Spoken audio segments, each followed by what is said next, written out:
Ignaris TCG is a really cool homemade trading card game about aliens, monsters, parasites, and tons of other stuff.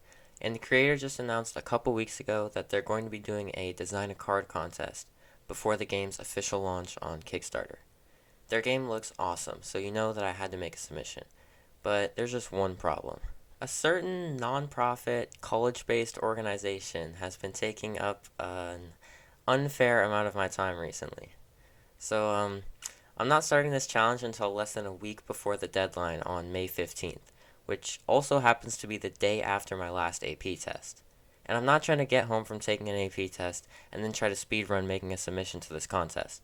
So, of course, I did the only logical thing and started my submission before the AP test. Who needs studying, right?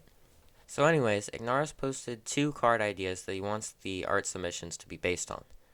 I wasn't really getting any ideas for the left one, but for the right one, I thought I could do a really cool warrior that uses like a mace or another weapon made out of spar to connect with the ability.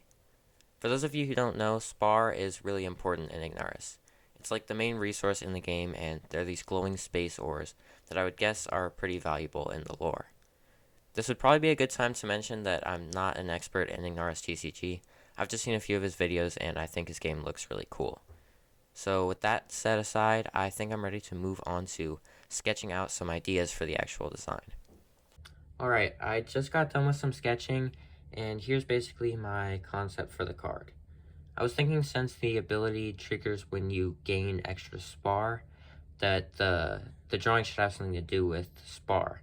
And since all warriors have to wield a weapon, I felt like it made perfect sense for the weapon to be made out of spar. So I ended up going with this little guy wielding a giant mace made of spar, and I think it looks really cool. think I'm leaning towards this pose. Obviously the other ones aren't in as much detail. This one would be cool, but I'm not confident I can get the anatomy right for the pose, and I want it to look good, so yeah. This one's just like not very dynamic, and also the perspective on the hammer would be really difficult. So yeah, I think I'm gonna go with this pose. I'm really excited about this character in general. It looks really cool. For the final version of the artwork, I ended up deciding to do it digitally. And that's mainly because I didn't have enough space on the original paper to do a finished art. And when I tried to recreate the same sketch on a different piece of paper, it didn't go too well. Yeah, I tried to turn him into a cyclops, and then like the pose just wasn't working. It just didn't have the same energy that I liked in the first one. So I ended up just taking a picture and uploading it to Procreate to do it digitally. And I think this actually works out a lot better in the end, because Ignaris TCG also does his artworks digitally.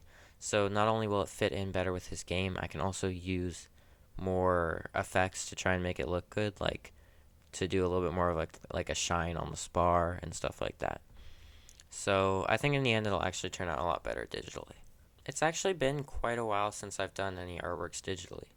As you probably know, for Goblin Blitz, I do all my arts handmade in person with colored pencils and markers and stuff. So yeah, actually breaking out the iPad to do digital art, it's been a while. I did use this on a project I worked on like a year or so ago, where I did all the characters digitally.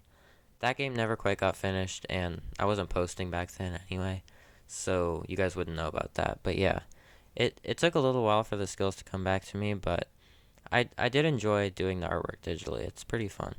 Kind of makes me wish I had some way of fitting that into my TCG. But now I feel like the handmade aesthetic is kind of like baked into Goblin Bliss.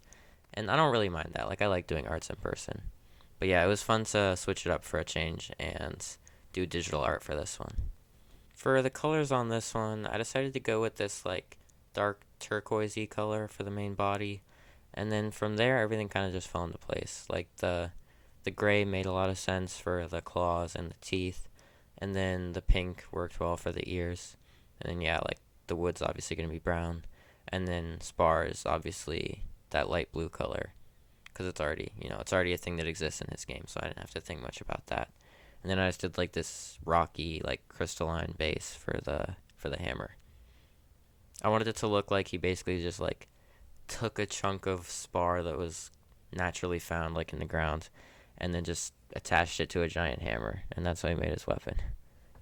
I haven't put much thought into what this guy's name's gonna be. I honestly don't even know like what he is. I guess he's technically an alien since he's in the world of Ignaris. But like I don't know, what would you guys call this creature? Like he's got these weird tusks and the ears and stuff. Like it kind of reminds me of the bokoblins from Legend of Zelda, but not quite. I don't know. I wouldn't call him a goblin, obviously. He looks cool, but yeah, I have no idea what he is. For the name, I was thinking of like something to do with Spar, although that's not that original. Maybe like Sparagon or something like that. I don't know. I'll need to workshop the name. I want it to be like fun to say, but also fitting for the character. After that, I just threw on some quick cell shading to give it a little bit more depth, and yeah, that's pretty much it. I think this one turned out pretty well. I'm really happy with it. I like the pose, and I feel like the shading and colors work really well on it.